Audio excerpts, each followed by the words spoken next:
Welcome back to Beyond the Uniform. I'm Justin Nassiri, and each week I meet with military veterans to learn about their civilian career, how they got there, what they do, and advice for other veterans seeking to do the same. Today is episode number 189 with Brian Henry. A recruiter can be one of those great resources. A recruiter with years of experience can have a lens into all these different industries and job types and what other people like them have done and the success that they've had, and they can help share some of that, and then your own networking efforts as well, to get as clear a picture as you can of what path you want to pursue. Well, two great reasons to listen to today's episode. First of all, Brian works at Orion Talent, a company for military recruiting that has placed several of the guests on this show. If any of you are on active duty, thinking of getting out, the first 15 or 16 minutes of this interview talk about Orion Talent and why you should think of working with them. The other reason to listen to this, though, is the remaining 30 minutes of the interview. We dive into Brian's 20 years of experience helping military veterans find their first job out of the military. He has a wealth of experience. It aligned really well with what I've observed in doing these interviews, so definitely worth listening to his advice on this. And if you enjoy that, Orion Talent has a podcast. It's linked to in the show notes, but that's a great resource. They delve into common interview tips and advice and other evergreen topics that will be helpful in your career transition. So with that, let's dive into my interview with Brian Henry.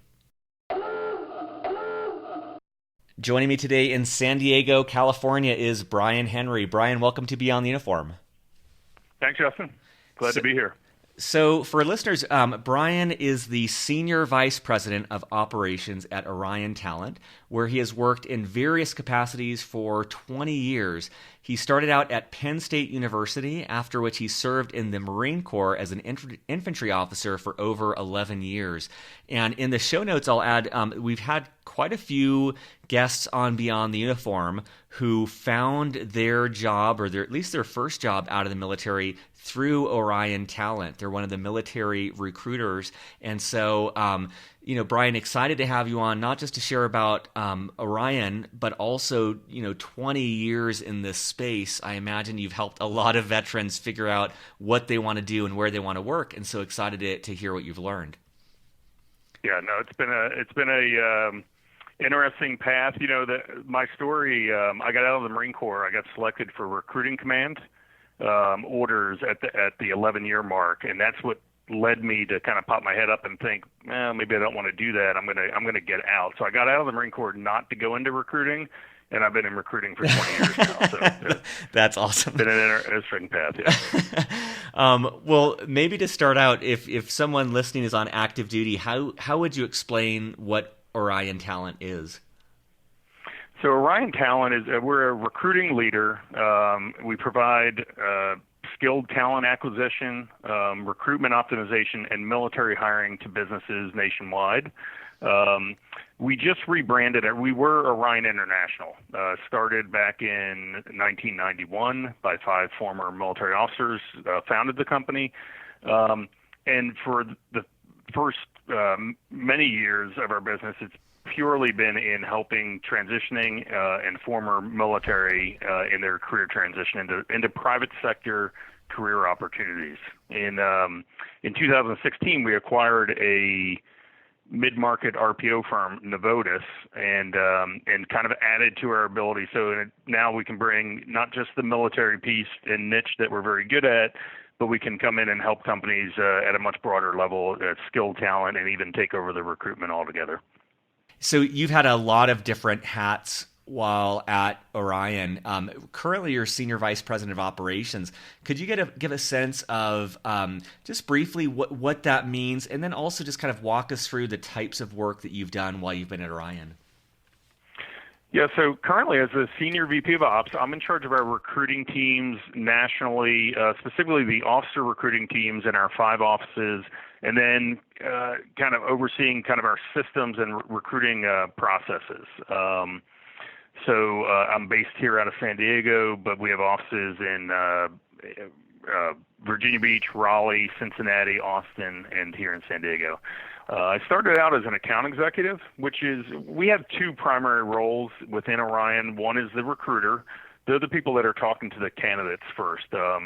We pretty much hire almost entirely all veteran workforce, and so the recruiters talk to the candidates on the front end, get to know them, their background, what they want to do, plant the seeds and let them know what's out there and the types of opportunities that we tend to see.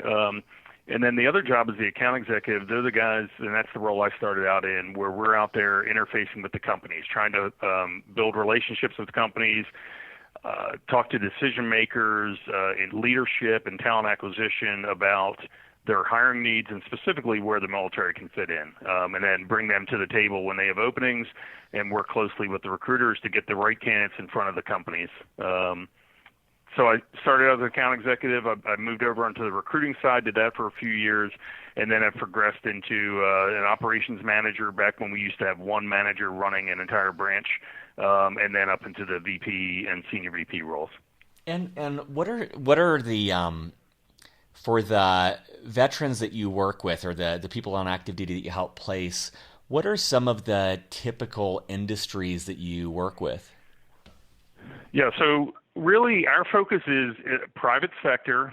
So, we aren't interfacing with the defense contracting world. And, we don't find ourselves in the nonprofit and educational realm. So it's mostly it's private sector. And I like to say you're either making a product, which is manufacturing, which is a big core. You're either making a product, you're moving a product, so something in the supply chain, logistics, transportation.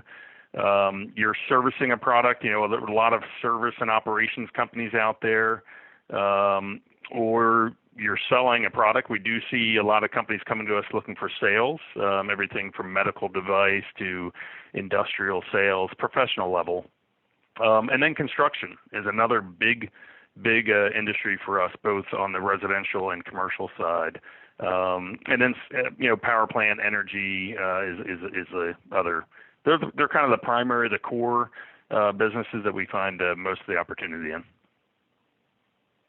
And how does it work for someone? So if someone's listening and one of those industries or those functional roles is appealing to them, how do they engage with Orion? So, there's the easiest way. They can go on a website and apply and create a profile. They can, a lot of our contact information is there, so they can register. We do have, we have some core candidate profiles that we're very effective at. Unfortunately, we really are reliant on where we can find the opportunities, where the demand from the companies that is out there, and it's usually for leadership. They're coming to us for that leadership background out of the military, and/or we have a very robust enlisted technical recruiting team. So where they've got the hands-on technical skills, electrical, mechanical, electronics, and help place that type of skills in high demand. So those are the two primary, whether it's degreed leaders and skilled technicians, are the main veteran community that we're able to help effectively. But the easiest way is to apply online, create a profile, and then a recruiter should reach out and get in touch with them. And and how do you help veterans? Like, what's the basic process? So when a candidate comes into the system, the first step is going to be to get just a quick introduction call. We typically once a candidate is within about 90 days from being able to start in a new career, so somewhere around 90, it can go out to 120. But once they're inside that window, at that point, we would potentially be matching them up with opportunities and setting up interviews or bringing them into events. Prior to that time, so depending on when they first come into our system, whether it's 6 months out, a year out, or 2 years out, it's a quick introductory call to figure out who they are, what their background is, and really the timeline drives things. When are they getting out of the military? And then in the early stages, it's education, coaching them on, hey, here's what we see. These are some of the opportunities. This is where we would be a good resource for you. Confirming that we're a good fit for each other, and then helping to steer them towards interview preparation, those kinds of things to get them ready, so that when they are at the 3 to 4 month out point, they're ready to start interviewing with companies, and they have an idea of what they're looking for and what they're interested in by that time. What's the you said you confirm you're a good fit for each other. What comes to mind of people who are a good fit, and then people who might not be a good fit for this sort of recruiting? Right. So, I mean, if someone wants to stay in the federal government, right? So they want. There's so many options out there for veterans. There's so many different directions they can go. It's almost unlimited. So if someone wants to go into an industry that is not in our core, for instance, information technology is not an area that we really focus on. In the private sector, they're looking for very specific skill sets and experiences. And I think we end up really being that middleman that helps bridge the gap between the military background that may not jump out off the page to where they know that you're an absolute perfect fit for the job. If that makes sense.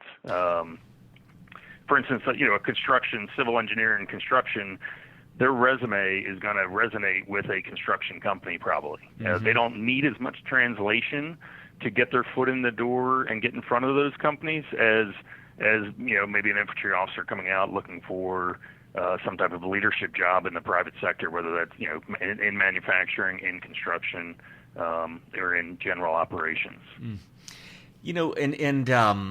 One thing I'll just add, and I'd love your thoughts on this. So one of the things that I appreciated, I think it was John Vesterman. It was one of the early mm-hmm. interviews, and one of the things that I appreciated about his working with Orion, or I guess military recruiters in general, is it seems like you guys do a very effective job of getting the veteran a lot of reps. They go to, I'm assuming they go to, like, if I'm remembering correctly, an event where they're doing dozens of interviews in a day.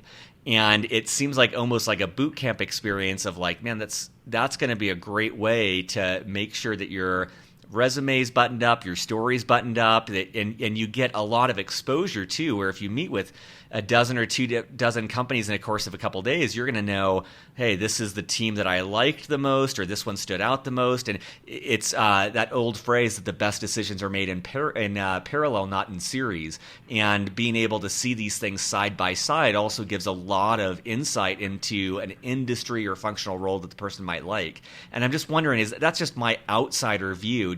Is that accurate? Yes, I think the hiring conferences have always been kind of a bread and butter, I think, for the recruiting firms. It's interesting, and maybe we'll talk about this more later about some of the changes over the years, but what the hiring conference format does for the candidate is it gets them in front of companies, and it can be a wide range of different types of opportunities. So early in that process, they can get exposure to a lot of different types of opportunities and start to get a better understanding of what these jobs are, and then figure out what they really do like, what connects with them, what is the path they want to go. I think a lot of candidates come into the process really unsure of where they fit in. They don't have a good picture of it. And by going to an event like the conferences that we do, someone who's somewhat open-minded in terms of location and type of job could really consider a wide range of different jobs all in one setting that could lead directly to follow-on interviews and a job.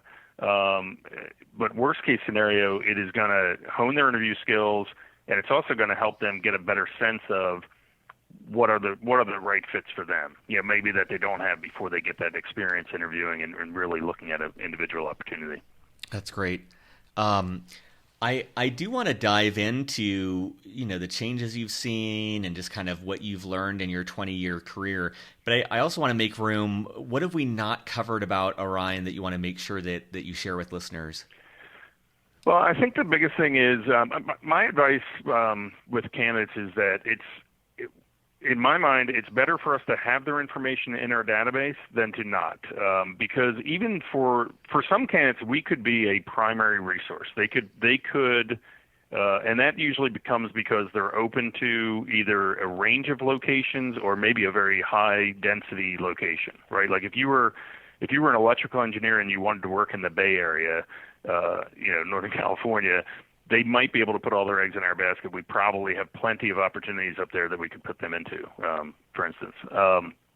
But if a candidate is not that open and limited, it's still worth it to be in our database, so that if we find an opportunity that pops up next week, we're going to go into our database to do that search, and we might uncover somebody who we weren't bringing into a conference just because they were looking for something very specific and weren't a good fit to bring into a conference setting, but we're able to make a one-off match to them. So I just recommend candidates to once they're within a year of getting out, they register on our site, they fill in their profile, their preferences, their timeline, and at least at that point we have the capability of finding them efficiently and being in contact them to match them up against opportunities.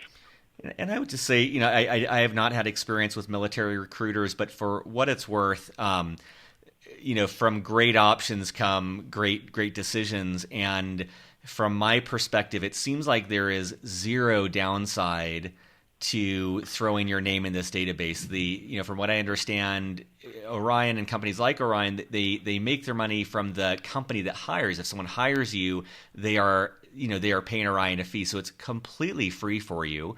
And it's a way to, in sales parlance, we talk about lead generation. It's great lead gen because if your name is in that database, you're going to see more opportunities and you're going to get potentially training about how to interview and what options are out there. So it seems like a low to no risk process to add your name to their system and let them know when you're transitioning. Right, and I think, and what we try to do, and I know as a recruiter, I would always try to set reasonable expectations with the candidate. If we're not going to be a primary resource, for whatever restrictions, maybe it's the candidate only wants to, live in San Diego. That's going to be a limiting factor for a recruiting firm. But we do place people in San Diego. So if you're not in our database, we're not going to find you. We're going to find others that are in the database that want in San Diego, and that first pass. So we try to set reasonable expectations so that we're both on the same page and then communicate openly. And like you said, there's very little risk or downside.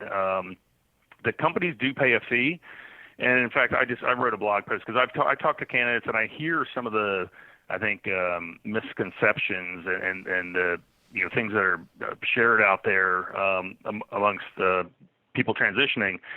That one candidate told me that they had heard they shouldn't use a recruiter because their salary was going to be reduced by the fee, and that is just it's just not the way things work, And companies have specific pay ranges for positions, and they're not going to pay someone $15,000 less than the person next to them because they took that $15,000 and paid a fee to the recruiting firm.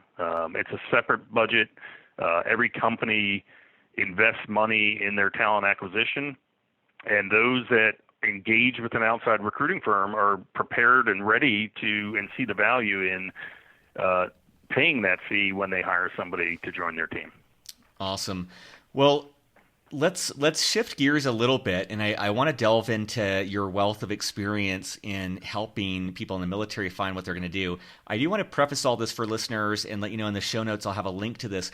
But Orion Talent recently launched a podcast. It's called From the Battlefield to the Boardroom. They have over 43 episodes and counting.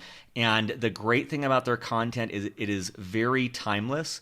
It talks about things like interviewing and career opportunities and transition advice, things that is, we'd call that evergreen content. It's good, right now, and it's good 5 years from now. So know that that's a resource worth checking out, but we'll try to dive into a couple topics for the remaining time we have. And so one of the things I'd love to start with is something you already kind of alluded to, but I imagine in these 20 years you've been in the space, there's been a lot of changes, and I'm just curious, what are some of those changes that stand out to you? So interestingly, I started in '98.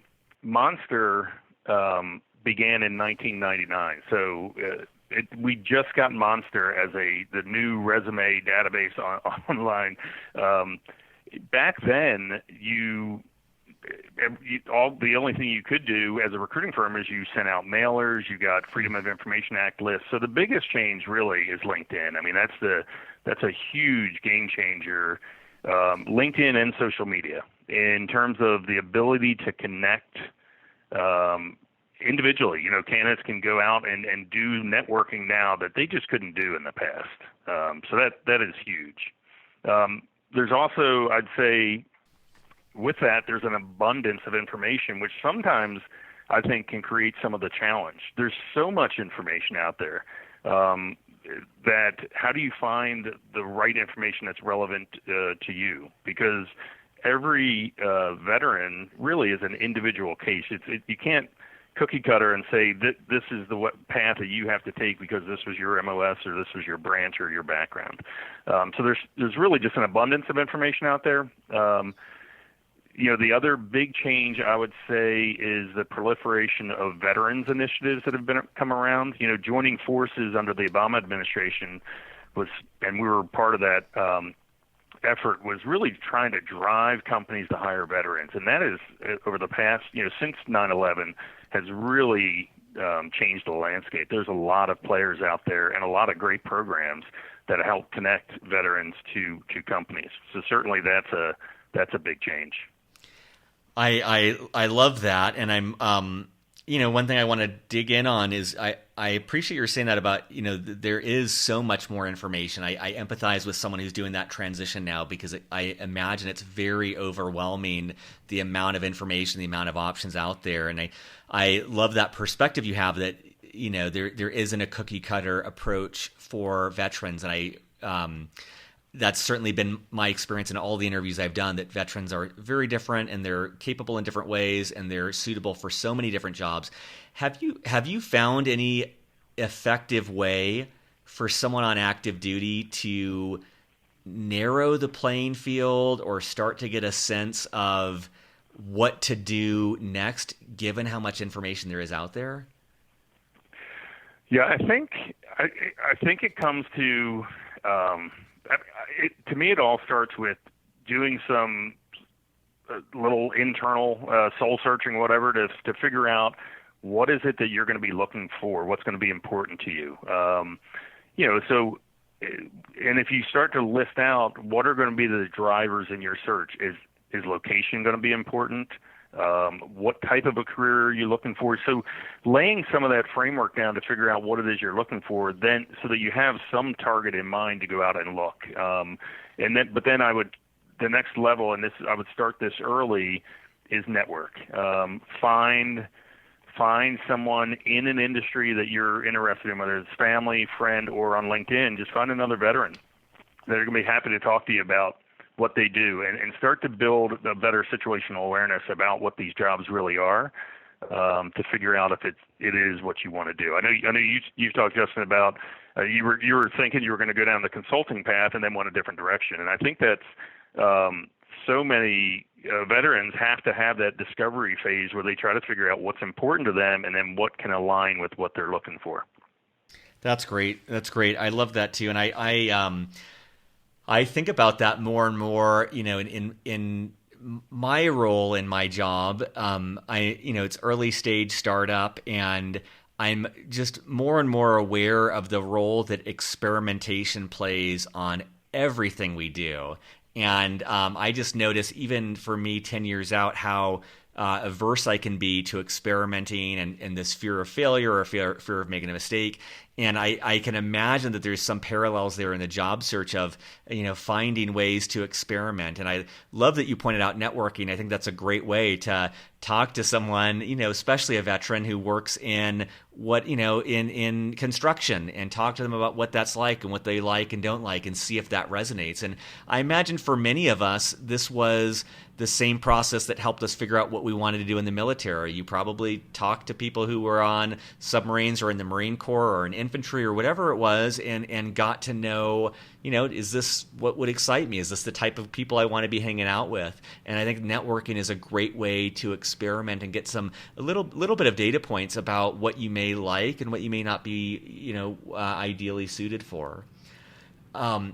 I think you're, I know all the different people that you're interviewing, getting a chance to get a glimpse inside of different industries and different jobs. I mean, all of those things, the more time you put into up front trying to figure out and shape what your game plan is going to be, because if you're focused, any guy getting out of the military that's focused and has kind of a mission accomplishment mindset is going to go out there and be successful. But it's when they're wandering around unsure of what they want to do that they're going to struggle. I love that. Yeah, I completely agree with that. I think that the veterans I've interviewed, and I think the people I've served with in the military, I feel like that's a common characteristic, that when we have an objective, we will do anything to achieve it. And sometimes the hardest part is that period of not having that objective and not knowing exactly what you want to go after, and that can lead to some confusion. But I have no doubt that once the veteran figures out what they want to do, they'll be unstoppable. But it can take some fine-tuning to figure out what that goal is to achieve. Right. And I think a recruiter can be one of those great resources. A recruiter with years of experience can have a lens into all these different industries and job types and what other people like them have done and the success that they've had, and they can help share some of that, and then your own networking efforts as well, to get as clear a picture as you can of what path you want to pursue. That's great. And you, in the last 20 years, I'm just betting you've seen countless people who are on active duty, who are thinking about their transition and going through that transition. Is there anything that stands out as far as common misconceptions that people have in the military about the job search or just their civilian career in general? I think one of the misconceptions is figuring out where they will fit into a company. I see on LinkedIn, right? LinkedIn is a huge tool out there, and you see people indicate what they're looking for. And some, and particularly the more senior, they think I'm going to be a director level in a large company, and that may not be realistic. I think having some humility and recognizing that you're bringing a lot of great skills to the table and a lot of great experiences in the military, particularly. But if you're going into a private sector, whole new industry, whole new career, you may need to recognize that you got to find out where is the right place for you to come in, where your leadership is going to add value to that company, that they're hiring you probably not just for the role that they're bringing you into. That's where you're going to get your first bit of experience and gain some credibility. They're hiring you for the potential to grow from that role, but they have a hard time hiring someone from outside of the industry right into a very high level that normally is being filled either with an internal promotion or headhunting someone from a specific, competitor or another company that already has that experience. So I think setting your sights, in a realistic way of where you are going to fit into a company in that starting point can be a struggle. That matches a lot with the interviews that I've done, where so many, I would say the overwhelming majority of the 180 interviews I've done, people had to take a step back. And I would say that in almost every case, they advanced more quickly than their peers. Like, they were able to get ahead. It was not a long time in that step back. But in terms of salary and seniority, and some people I've interviewed are working along. They're 29 when they get out, and they're working alongside 23-year-olds. There is some ego component there, but I think that is true. A lot of the people I speak with, they expect to have a comparable job or seniority level to what they held in the military, and the further if you go into defense contracting or something like that, but the further you step away from the military, it seems like the further you have to be willing to take a temporary step backwards to get your foot in the door and then prove yourself there. Right, I would agree.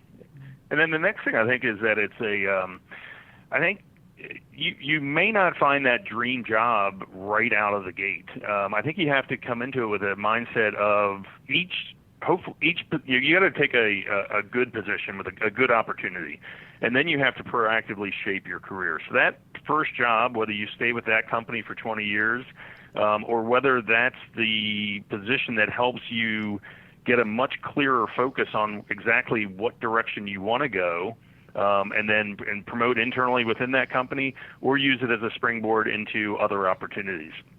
Once you've got a year or two under your belt, hopefully a promotion, you don't need a military recruiter to help translate why you're a fit in that industry or in that company. You're at that point, your experience in that industry is going to speak for itself. That's great. It's I think from my own experience, my experience in the military was it was such a set path. Like I knew literally the day on which I would be promoted up and through '03, and then reasonably certainly after that. And I knew basically the handful of jobs that I would be qualified for and where those were located. And I love that thought that you have of the proactivity in your career of like really taking ownership, excuse me, and responsibility for one's own career path. And I just want to recognize that in my experience, and I think in most people's experience, that's not a trait that any of us in the military had to really define proactively while on active duty. Like it's just not a skill we needed. And yet I think it's a skill that's really crucial as a civilian, is you are the only person responsible for figuring out what you want to do and how you want to get there. And the level of ownership there needs to be stepped up compared to at least what I was used to in the military. No, I would definitely agree. And I've seen so many people's paths when we have keynote speakers come into some of our big events, military veterans who may have made the transition are now at a senior level of company, and they talk about the paths that they have taken, and they're not linear. There's a lot of different moving parts. It's opportunity based, and the experience that they gain in that first role sets the stage for the next role and the next role after that. And it's that being proactive throughout that process, being able to pivot and adjust if you need to, and have a long-term view on where you want to go, and are you progressing towards that. Yeah, I love that sense of pivoting too. Again, from my experience, I think that when I left the military, I had a sense of loyalty and longevity that I don't think necessarily served me, where I think my mindset was like, I'm going to go somewhere and then stay there for another 5 years or something. And I think that there's a lot to respect about people who may join a job and after a year or change and realize like, hey, this isn't the right fit, and be proactive in moving to something else in that spirit of experimentation. And I remember one of my favorite instructors at business school had said, don't waste 3 years of your life getting a year worth of experience. And when I hear you saying, proactive and being willing to pivot, I think that's just being honest about, is this a good fit? And if not, that's not a failure. Maybe you figured out the functional role. Maybe you really like sales, but you don't like sales and medical devices. Well, great. There's tons of different industries you can do sales in. Or maybe you like medical devices, but you don't like sales. Like really being honest and being proactive and changing your situation to make sure you get what you want. Right. And I think the other key is, and it's owning this part, is you just have to come into the position that you first go into and then excel. You have to perform, and if you perform, doors will open. And if they don't open there, then that's going to be an indication you got to be looking somewhere else for it. But hopefully you've done your due diligence before you select and agree to go to work for a company, that you see the growth opportunity, you come in and perform, and doors will open for you. That's great. Yeah, I love that too. It's like if you're performing well for 6 months and it's not being recognized, that's a good sign you're in the wrong spot, because there's some organizations that don't recognize good performance. And I hope that gives listeners a little bit of comfort and sense of relaxation to know that, like, man, for most places, if you perform, everything falls into place. And I'm betting that people listening to this show are great at performing and great at tackling obstacles and achieving missions. Right, and to be honest, while we place people transitioning straight out of the military, we also place people who have experience out in the private sector as well. And to be honest, companies, you become more valuable, right? Now they see that you've made the transition, you've had success in an industry, and they tend to give in the option. If they have the option, they're going to choose the person who has some related experience outside the military over the person coming straight out of the military if all of the things are pretty equal. That's great. That's great. This may be too similar to the last question, but I'm just kind of the next thing that was top of mind is if you see veterans struggling in any common areas in their transition.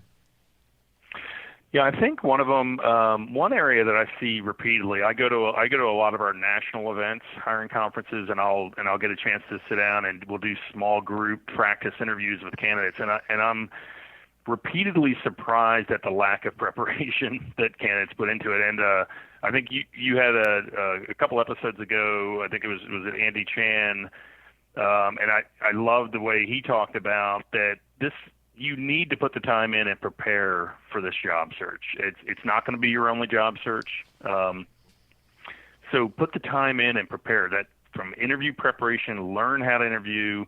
You don't have to go overboard. It doesn't take that much to get good at interviewing, but you have to put the time in, developing examples, being familiar with the questions, and being able to really put your best foot forward when you get the chance to interview.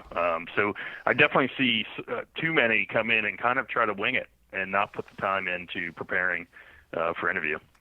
That's great. Yeah, I think I'll put this in the show notes, but I think Andy Chan was that recent interview, and he just the way that he put it that just sunk in for me is this thought of like, man, especially in today's environment, people are switching jobs 15 to 20 times, and so the job search is a ongoing skill that you will use. And so if you approach this and really put in the effort the first time, you are honing a skill that you will use throughout your life.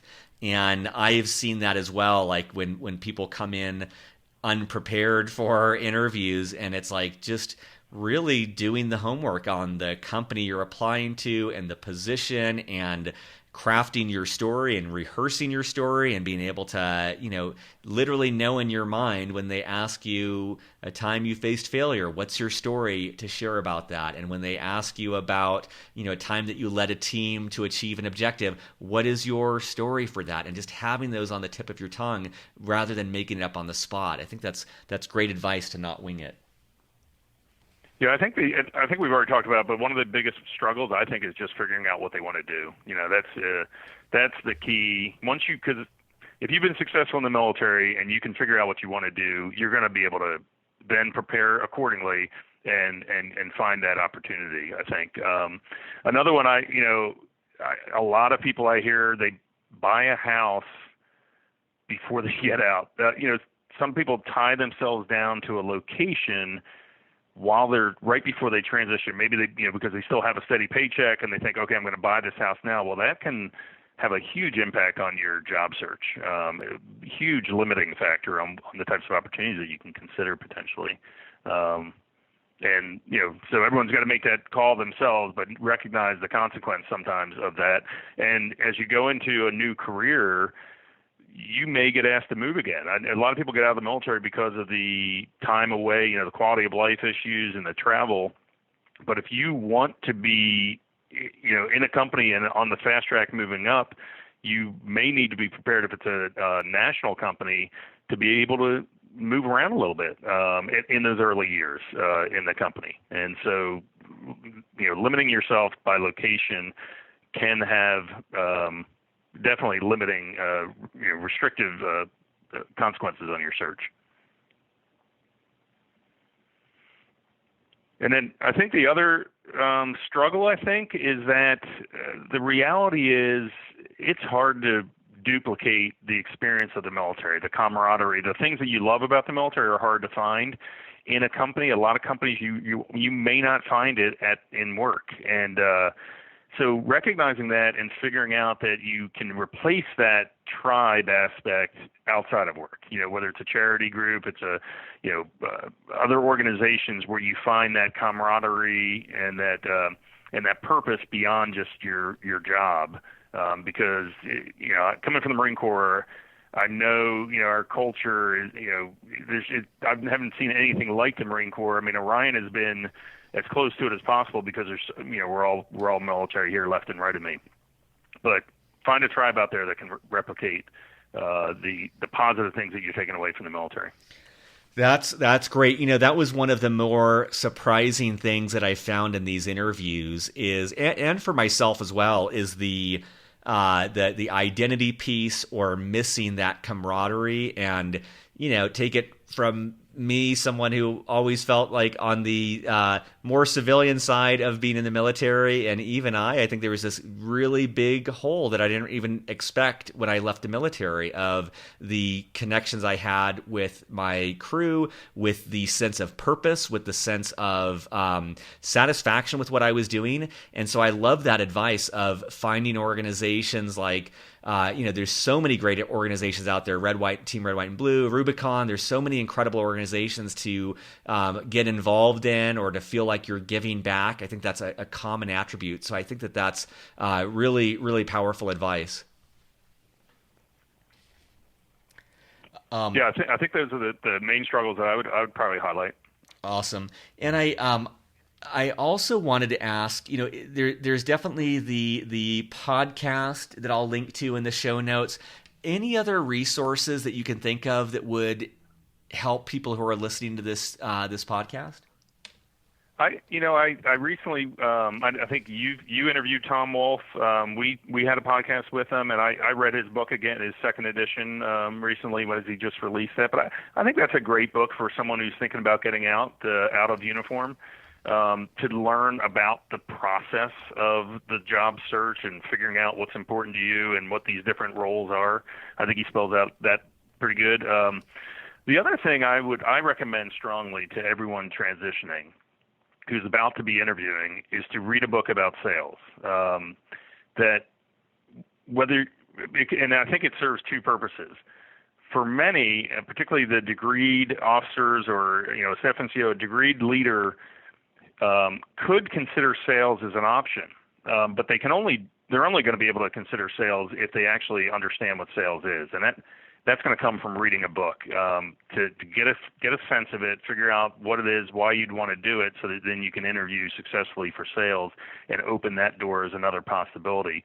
But for those that have no interest in doing sales at all, at a minimum, while you're interviewing, you are selling yourself, so you are in sales, and understanding the concepts of sales and applying it directly to interviewing is huge. So I recommend people read. I'd read a book about transition. I think Tom Wolfe is great, and then reading a book about sales, just to make sure they have an understanding of what sales is and how they can relate that to the interviewing process. That's such great advice. The best advice I got in business school was to, no matter what you do, it's going to involve sales, and that has been true.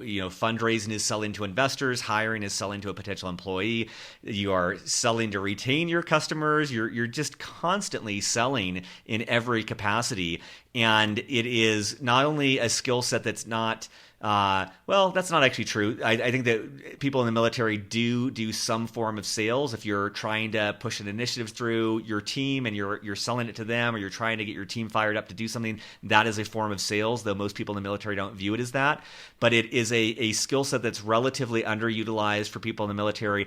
And from the interviews I've done, it's also a skill set that, for a lot of reasons, people in the military and veterans don't like. They view sales as slimy and they avoid it. And so heartily agree with Brian's endorsement on finding a great book on sales. Just type in sales on Amazon, find the #1 book, and that's probably a good place to start. But it is such a good skill set to have. No matter what role you go into, you will use sales in some capacity, and it's one of those muscles that may not be as strong as leadership or operations or other things that you might be excelling at. And we find in recruiting, we have to create our sales candidates. A few people will come in saying, "Hey, I know I want to do sales." Maybe a buddy of theirs, maybe a family member was in sales and gave them that push. But in most cases, we have to ask people and plant the seed. Have you ever considered it? And when they realize that it's not telemarketing or used car sales, it's actual being on the front line as a professional representative of a major company, dealing with their customers, in a business-to-business sales environment, it really can be a great path for many officers, in particular. But typically, a degree is required. So a leader who's dynamic, who likes being out in front of people, and I've seen this over and over, and even myself. I started out in a sales role. You have leadership from the military. You're gonna probably migrate towards leadership at some point. Now you've got sales and leadership, which kind of are a couple of the core ingredients that you need to be at the C-suite in the company. And we see a lot of military leaders evolve that way. That's great. Well, Brian, we've covered a lot of ground. We've talked about Orion. We've talked about the Orion podcast. We've talked about just different trends in the industry and things that every transitioning veteran should know. But I'm sure there's things I haven't asked about. I just love to turn things over to you for the final question and just, what have we not covered that you want to make sure listeners know?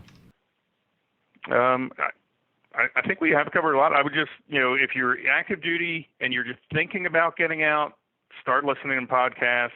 Get the information now. Come into it with open eyes.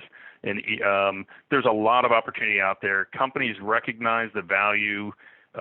They are hungry to find that leadership. Companies can train people what they do and how they do it. They have a hard time developing the leadership skills that the military already instills. So there's a lot of great opportunity out there. And you just have to kind of prepare yourself, start early to get a sense of it, engage with, I highly recommend engaging with a recruiter, and then your own networking as well.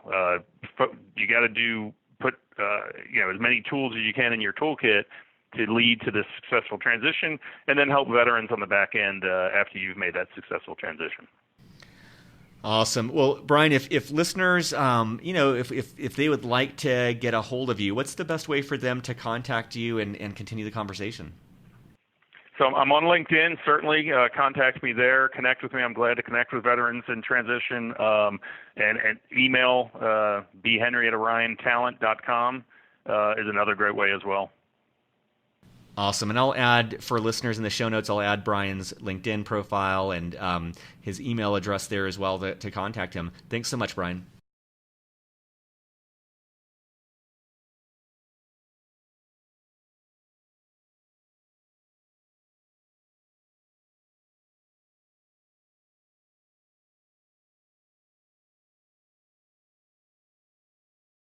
Surface.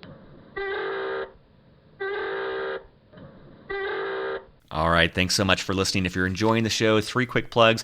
First of all, if you could help us get the word out, a positive review on iTunes helps, telling a friend helps, posting about us on social media helps. Anything that will help another veteran gain access to the over 200 hours of free content we have on the website right now. Second of all, we are looking for potential sponsors. If you know of a company that would like to advertise, please send them our way. And last of all, there is a donate button in the top right of beyondtheuniform.io. The show costs about $150 a month to keep on the air. Would be helpful to offset that cost. I will be back next week with more interviews with military veterans about their civilian career. Take care and have a great week.